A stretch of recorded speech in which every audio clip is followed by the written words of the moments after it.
जय श्री राधे कृष्णा। आप सभी का दिन शुभ और मंगलमय हो और भगवान श्री नारायण की कृपा आप पर सदा बनी रहे। आप सभी को अक्षय तृतीया के पर्व की हार्दिक शुभकामनाएं। आज सुनिए वैशाख मास महात्म्य का अध्याय 17। आज के अध्याय में सूत जी बताएंगे सुंदर गंधर्व का वशिष्ठ जी के शाप से राक्षस भाव को प्राप्त होकर फिर उससे मुक्त होना और इसी के साथ गंधर्व पत्नी के उद्धार का वर्णन। ऋषियों ने पूछा, हे सूत जी, वह राक्षस कौन था जिसने भगवान विष्णु के भक्त महात्मा ब्राह्मण को कष्ट पहुंचाया? तब श्री सूत जी बोले, ब्राह्मणों, पूर्व काल की बात है। श्री रंग क्षेत्र में जो वैकुंठ के समान भगवान विष्णु का विशाल मंदिर है, उसमें वशिष्ठ और अत्रि आदि महातेजस्वी मोक्ष के लिए वैष्णव भक्तों को अभय प्रदान करने वाले देवेश्वर श्री विष्णु भगवान की उपासना करते थे। एक दिन वीर बाहु का बलवान पुत्र सुंदर नाम वाला गंधर्व सैकड़ों स्त्रियों के साथ उस क्षेत्र में आया और एक जलाशय में निर्वस्त्र हुई युवतियों के साथ आनंद पूर्वक जल विहार करने लगा। उसी समय मध्याह्न संध्या करने के लिए मुनिवर वशिष्ठ अन्य महर्षियों के साथ श्री रंग मंदिर से बाहर निकले और उस जलाशय पर गए। उन ऋषियों को देखकर वे सभी रमणियां भय से कातर होकर अपने अपने कपड़े ओढ़कर बैठ गईं, परंतु साहसी सुंदर ज्यों का त्यों खड़ा रहा। यह देखकर वशिष्ठ मुनि ने कुपित होकर उस निर्लज को शाप दिया, हे सुंदर गंधर्व, तूने हम लोगों को देखकर भी लज्जावश वस्त्र धारण नहीं किया, इसलिए तू शीघ्र राक्षस हो जा। महर्षि वशिष्ठ के ऐसा कहने पर उसकी स्त्रियां हाथ जोड़कर उनके चरणों में गिर पड़ी और भक्ति भाव से विनीत चित्त होकर बोली, भगवान, आप सब धर्मों के ज्ञाता हैं, साक्षात ब्रह्मा जी के पुत्र हैं। हे दया सिंधु, पतिहीन नारियों का उत्तम भूषण कहलाता है। पतिहीन नारी 100 पुत्रों वाली होकर भी संसार में विधवा ही कहलाती है। ऐसी नारियों का जन्म व्यर्थ समझा जाता है। इसलिए मुनि, हमारे पति के ऊपर आप प्रसन्न हो। तत्वदर्शी मुनियों को एक अपराध क्षमा कर देना चाहिए। हे दया सिंधु, सुंदर आपका शिष्य है, इसे क्षमा कीजिए। सुंदर की स्त्रियों के इस प्रकार प्रार्थना करने पर वशिष्ठ जी ने कहा, सुंदरियों, मेरा वचन कभी व्यर्थ नहीं होगा। इससे छूटने का उपाय बतलाता हूँ, उसे श्रद्धा पूर्वक सुनो। यह राक्षस के समान आकार वाला सुंदर आज से 16 वर्षों के बाद इच्छा अनुसार घूमता घामता सर्व पापहारी वेंकटाचल पर पहुँच जाएगा और वहाँ चक्र तीर्थ पर जाएगा। देवांगनाओं, चक्र तीर्थ पर महायोगी मुनिवर पद्मनाभ जी रहते हैं। उन्हें खा जाने के लिए यह जब आक्रमण करेगा, तब ब्राह्मण की रक्षा के लिए भगवान विष्णु का भेजा हुआ उत्तम चक्र इसका मस्तक काट डालेगा। इसके बाद शाप से मुक्त होकर यह तुम्हारा पति सुंदर अपने स्वरूप को प्राप्त होकर पुनः स्वर्ग लोक में चला जाएगा। श्री रंगनाथ में भक्ति करने वाले वशिष्ठ जी ऐसा कहकर शीघ्र ही अपने आश्रम को चले गए। इसके बाद राक्षस रूप में बदला हुआ भयानक आकार वाला सुंदर इधर उधर घूमता हुआ गिरि श्रेष्ठ वेंकटाचल पर गया और चक्र तीर्थ पर भी जा पहुंचा। इसी भ्रमण में ही उसके 16 वर्ष पूरे हो गए थे। इसके बाद चक्र तीर्थ निवासी पद्मनाभ को खा जाने के लिए उसने बड़ी ही तेजी से आक्रमण किया। मुनि ने भगवान विष्णु जी की स्तुति की और भगवान ने राक्षस द्वारा पीड़ित पद्मनाभ की रक्षा के लिए चक्र को भेजा। इस प्रकार चक्र ने आकर उस राक्षस का मस्तक काट डाला।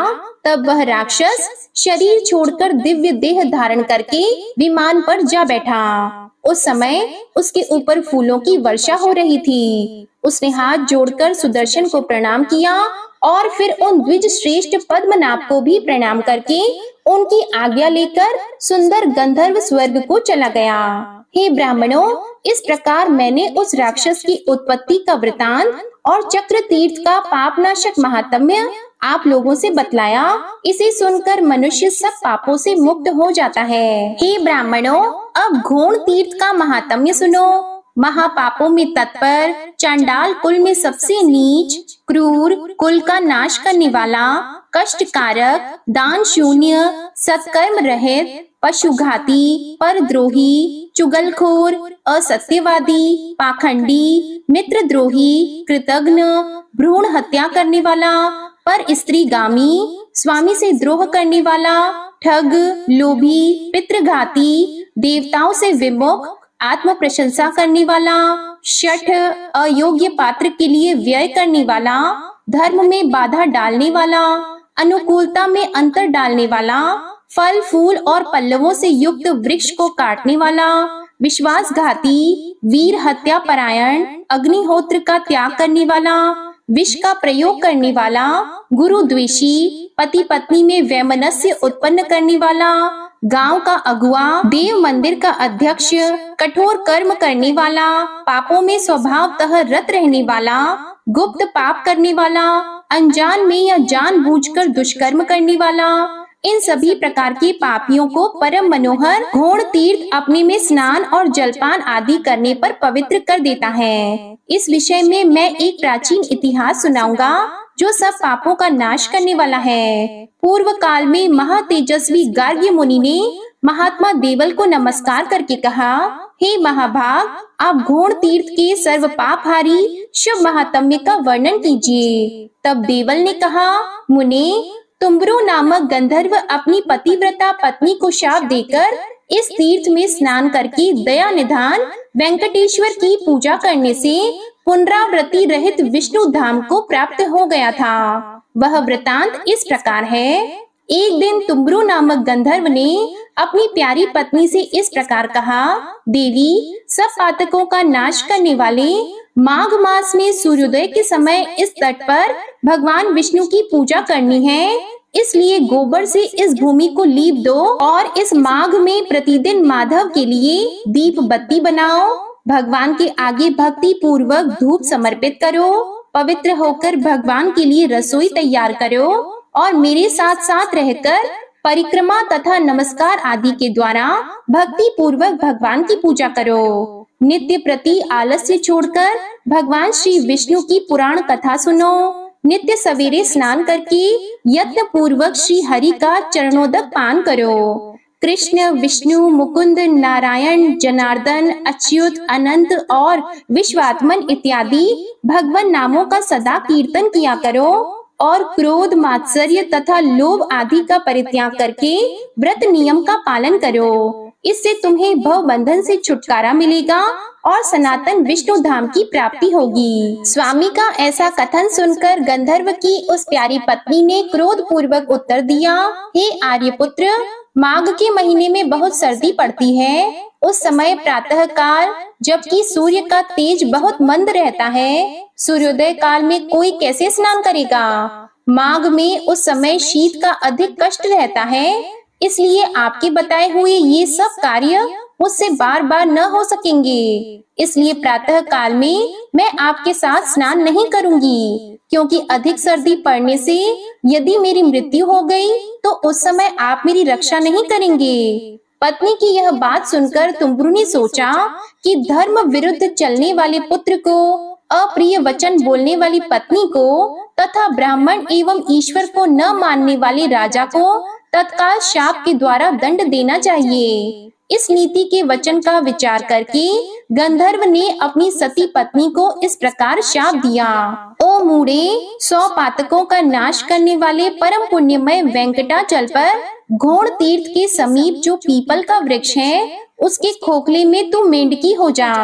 पति देव की यह बात सुनकर वह गंधर्व वल्लभा उनके चरणों में गिर पड़ी और प्रार्थना करने लगी। तब तुम्बरु ने उसे शाप से मुक्त होने की यह अवधि बताई कि अपनी इंद्रियों पर विजय पाने वाले परम तपस्वी महाभाग अगस्त्य मुनि जब महातिथि पूर्णिमा को परम उत्तम घोड़ तीर्थ में जाकर स्नान करेंगे और उसी पीपल वृक्ष के पास बैठकर शिष्यों को घोड़ तीर्थ का महात्म्य बताएंगे, उस समय पीपल के खोखले में ही एकाग्र चित्त होकर जब तुम मोक्षदायक घोड़ तीर्थ का महात्म्य सुनोगी, तब समस्त पापों का नाश करके मेरे साथ आ मिलोगी। गंधर्व के ऐसा कहने पर उसकी धर्म पत्नी चुप हो गई। स्वामी के शाप से उसने मेंढक के शरीर में प्रवेश किया और धीरे धीरे शेषाचल के शिखर पर घोड़ तीर्थ के दक्षिण उस पीपल वृक्ष के खोखले में जाकर रहने लगी। इसके बाद किसी समय अगस्त्य जी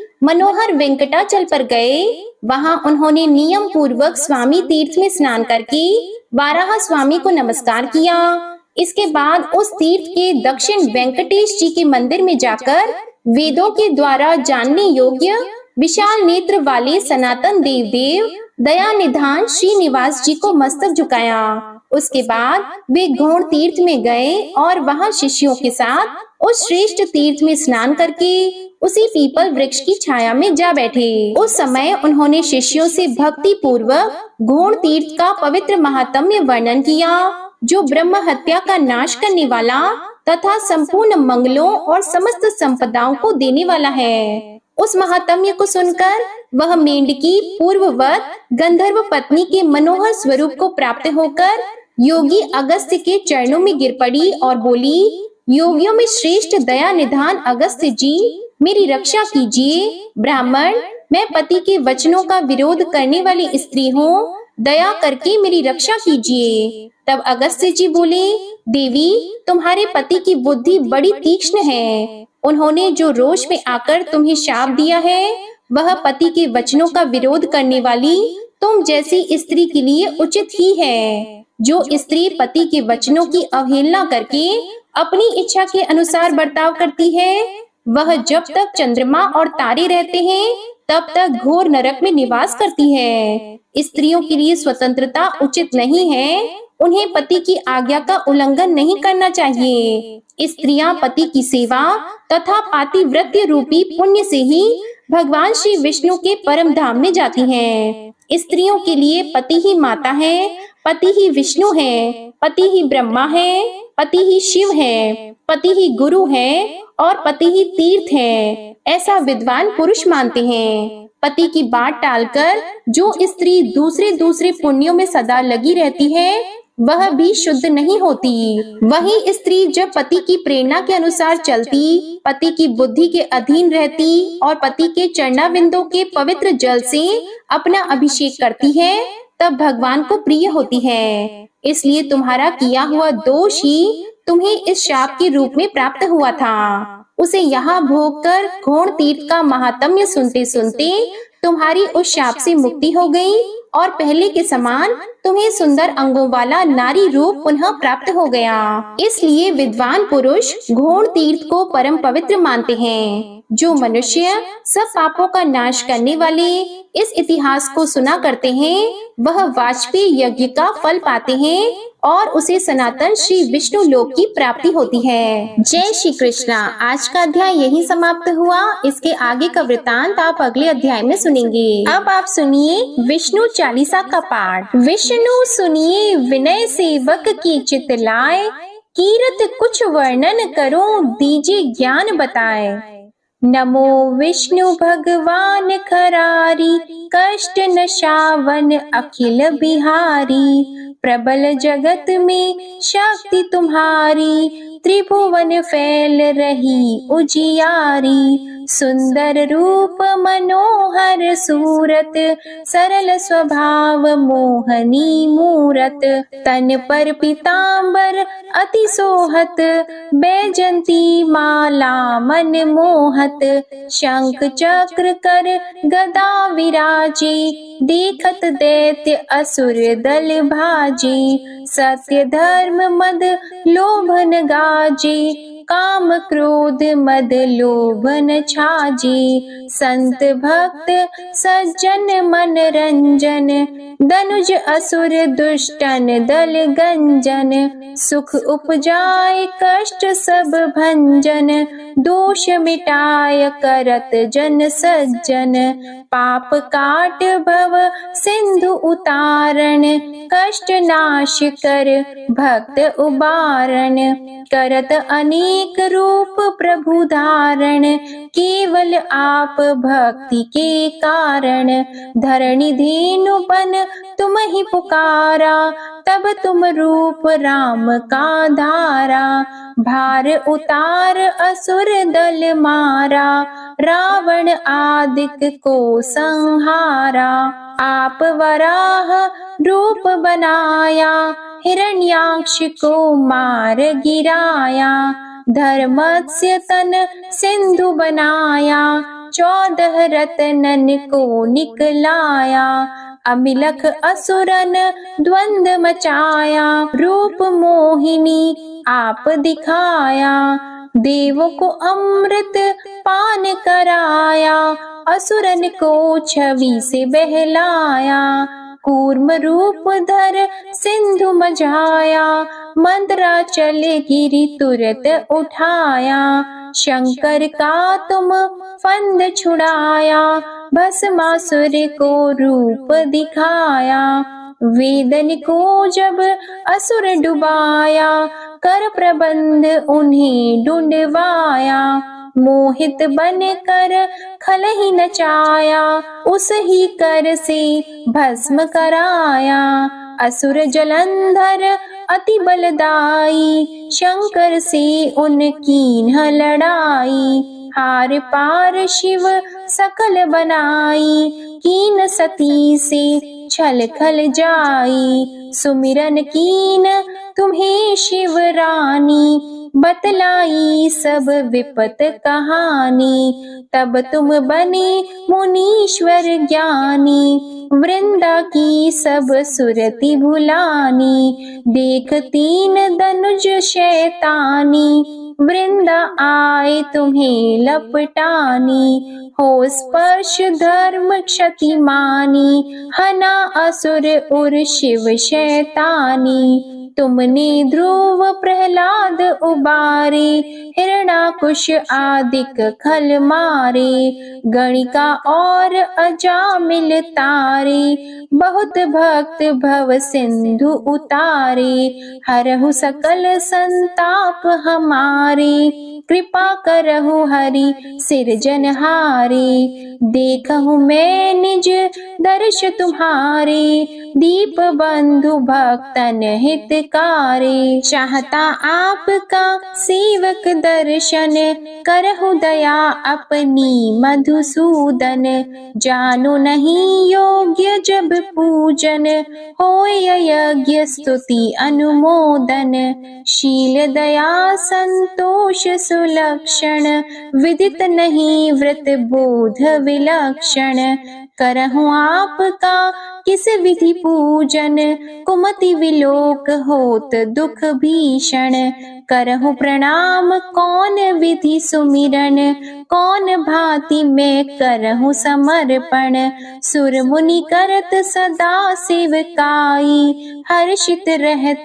परम गति पाई, दीन दुखिन पर सदा सहाई, निज जन जान लेव अपनाई, पाप दोष संताप नशाओ, भव बंधन से मुक्त कराओ, सुत संपत्ति दे सुख उपजाओ, निज चरणन का दास बनाओ, निगम सदा ये विनय सुनावे, पढ़े सुने सो जन सुख पावे। श्री विष्णु चालीसा समाप्त होती है। प्रेम से बोलिए भगवान विष्णु और माता लक्ष्मी की जय। आपको आज की कथा पसंद आए तो वीडियो को लाइक कीजिएगा, शेयर कीजिएगा, कमेंट में भगवान श्री लक्ष्मी नारायण जी की जय लिखिएगा और चैनल को भी सब्सक्राइब कीजिएगा। इसी के साथ आज आप हमारे चैनल पर मंगलवार व्रत की कथा और अक्षय तृतीया की पूजा विधि और व्रत कथा की वीडियो भी जरूर देखिएगा।